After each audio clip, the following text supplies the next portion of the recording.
அமித்ஷாவின் வருகை நிறைய டாட்ஸ் இருக்கு கனெக்ட் பண்ணாம, அதுக்கான ஒரு வடிவத்தை கொடுக்குமா, அப்படி புரிஞ்சுக்கலாமா? எல்லோருக்கும் புத்தாண்டு வாழ்த்துக்கள். நீங்கள் சொல்கிறது அமித்ஷா வருகையும் சரி, நயினார் நாகேந்திரன் பேசுகிறத எப்படி நான் டிகோட் பண்ணுறேன்னா, இதுக்கு மேலே எங்கள் கீழே எதுவும் இல்லை.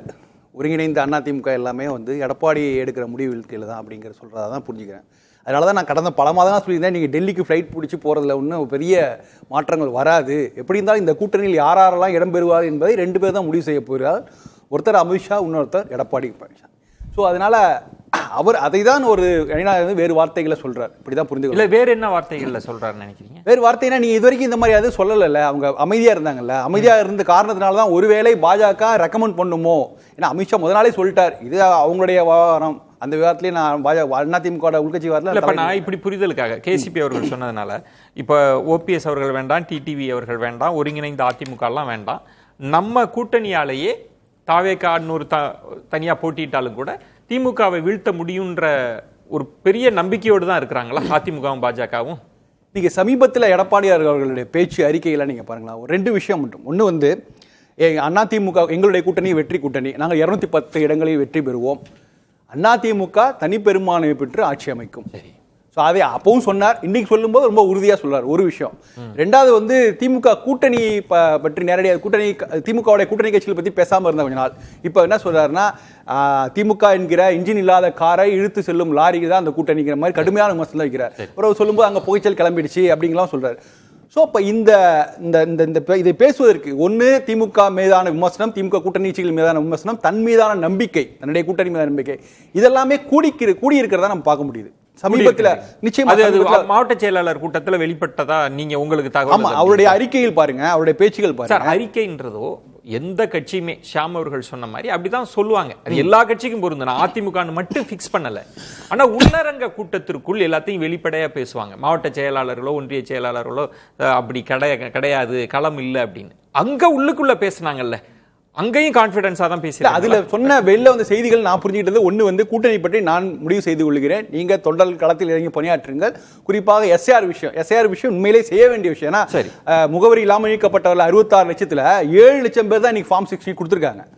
நம்ம ஜனவரி 18 நிறைய கூட்டணி குறித்து நான் பார்த்துக் கொள்கிறேன் வெளிப்படையாகவும் பேசுறாங்கல்ல.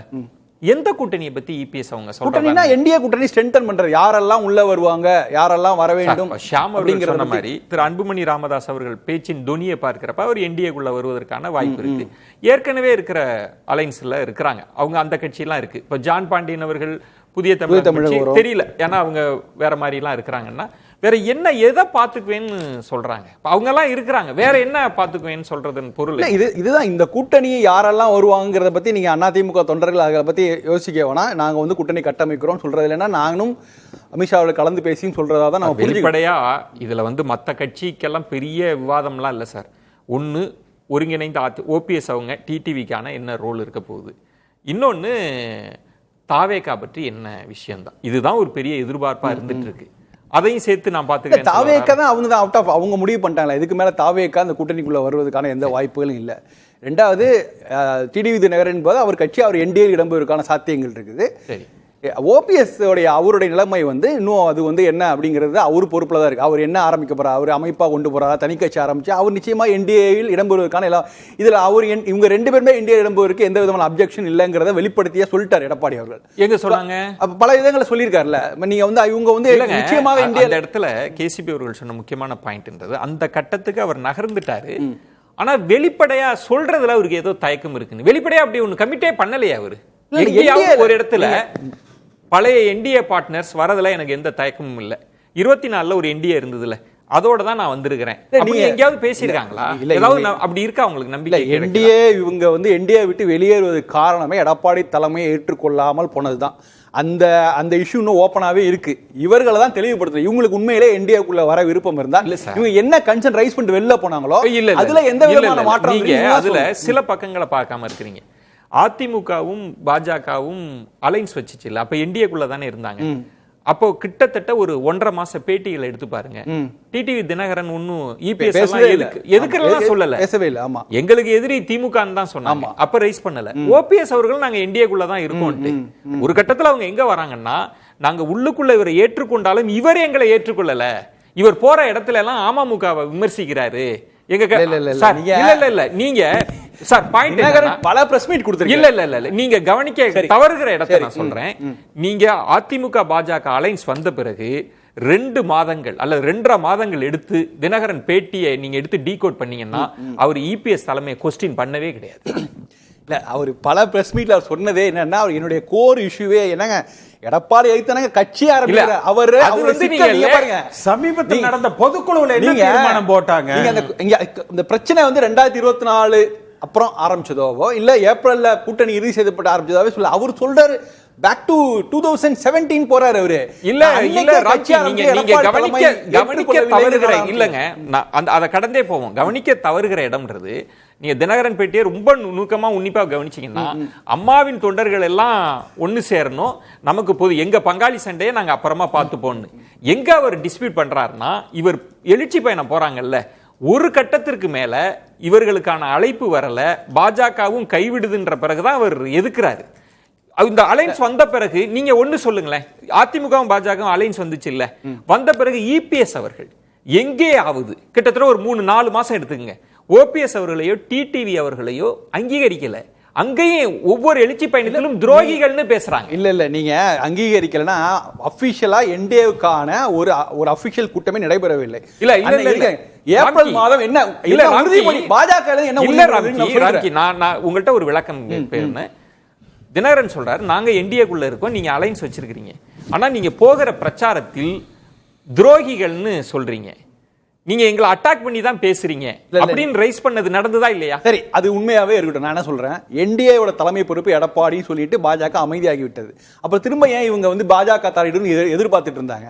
ஒரு பீரியட் வரையும் அமைதியா இருந்துட்டு வெளியில வராங்க. அதுக்கு என்ன காரணம்னா, அண்ணாமலை அவருடைய பேச்சு, அதன் மூலமாக ஒரு பெரிய எஃபெக்ட் நடந்தது, வேற மாற்றங்கள் வரும்னு ஒரு எதிர்பார்ப்போட தான் அமைதியா இருந்தாங்க. அது நடக்கலை அப்படிங்கும் போதுதான் அவங்க வந்து எதிர்த்து பேச ஆரம்பிச்சாங்க. எல்லாருக்கும் மறுக்க முடியாத விஷயம், அவர் எடப்பாடியை ஏற்றுக்கொள்வதில் தினகரனுக்கு இன்னும் தயக்கம் இருக்கிறது. இன்னைக்கு என்டிஏ தலைவராக முதல்வர் வேட்பாளராக எடப்பாடி ஏற்றுக்கொண்டால் இன்னைக்கு என்டிஏவில் தினகரன் எழுப்புவதற்கான அனைத்து வாய்ப்புகளும் இருக்கு. அதுல ஒன்றும் பெரிய ரொம்ப சிம்பிளான விஷயம். அது ஓபிஎஸ் அவருடைய பிரச்சனை என்ன, அவர் எப்படி வந்து ஒரு அதிமுக உரிமை மீட்பு அப்படிலாம் வச்சுட்டு எப்படி ஒரு என்டிஏல இடம்பெறுவதில் ஒரு சிக்கல் இருக்குது. இன்னைக்கு நீங்க திரும்ப சசிகலா அம்மையோட பேட்டி பார்த்துருப்பீங்க, ரொம்ப கிளியரா இருக்கு. அவங்க என்ன சொல்றாங்க, நீங்க வந்து என்னை அதிமுக இணைத்தாலும் சரி இல்லாட்டினாலும் சரி, நான் வந்து ரெட்டலைக்கு எதிராக போக மாட்டேன், நான் வந்து அதிமுக ஜெயலலிதா ஆட்சியை கொண்டு வர. அவங்க ரொம்ப கிளியரா இருக்காங்க. அவங்க வந்து அவங்களுடைய எதிர்பார்ப்புகள் ரொம்ப சிம்பிள். இல்ல சார், அவங்களுக்கு எதிர்பார்ப்பே இல்ல சார். சொல்லி நீங்க நான் ஒரு விஷயம், அதுதான் நான் சொல்றேன் சார், 21 அவங்க நான் விலகிக் கொள்கிறேன் அப்படின்னு சொன்ன பிறகு திரு தினகரன் அவர்கள்ட்ட ஜெயக்குமார் அவர்கள்ட்ட கேட்கிறாங்க, அவங்க உங்களுக்காக தானே ஒதுங்கி, அவங்கள யாரு ஒதுங்கி இருக்க சொன்ன அப்படின்னு கேட்டாங்க.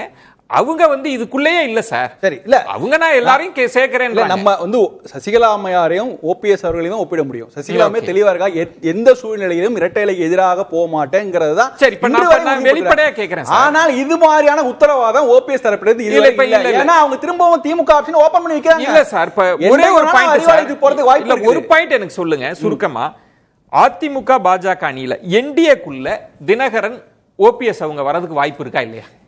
டிடிவி தினகரன் அவர்கள் அவருடைய அம்மா கட்சி வர்றதுக்கு நிச்சயமாக வாய்ப்பு இருக்கிறது. ஓபிஎஸ் என்பது அவர் முடிவு செய்ய வேண்டும். அவர் தான் கட்சி ஆரம்பிச்சு வந்தார்னா வருவதற்கான வாய்ப்புகள் இருக்குது.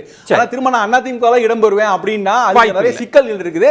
ரெண்டாவது ரொம்ப முக்கியமான விஷயம், இன்றைக்கு ஓபிஎஸ் அவர்கள் திமுக ஆப்ஷனை க்ளோஸ் பண்ணும். முதல்ல தவேக ஆப்ஷன் அது திரிசங்கு சொர்க்கம், அதுல ஒண்ணும் பிரச்சனை இல்ல. ராம்கி, நீங்க அரசியல்வாதிகள் எல்லாம் நீங்க பார்க்காதவர் இல்ல, எல்லா ஆப்ஷனையும் க்ளோஸ் பண்ணிட்டு எந்த அரசியல்வாதி பேரத்தை நடத்துவார், எந்த அரசியல்வாதி பேசலாம். ஒரே ஒரு சிம்பிளான, நீங்க அப்படி ஒரு உத்தரவாதம் கொடுக்குறீங்க. என்னால எடப்பாடி எதிர்ப்புக்காக சசிகலா அம்மையார் என்னால திமுக போய் சேர போறது இல்ல. சரி, சசிகலா எதிர்ப்புக்காக தினகரன் கூட சேர மாட்டேன். ஆனா ஓபிஎஸ் சேருவதற்கான வாய்ப்புகள் ஆப்ஷன் அவரே தானே ஓபன் பண்ணி வைக்கிறாரு. பேசலாம்.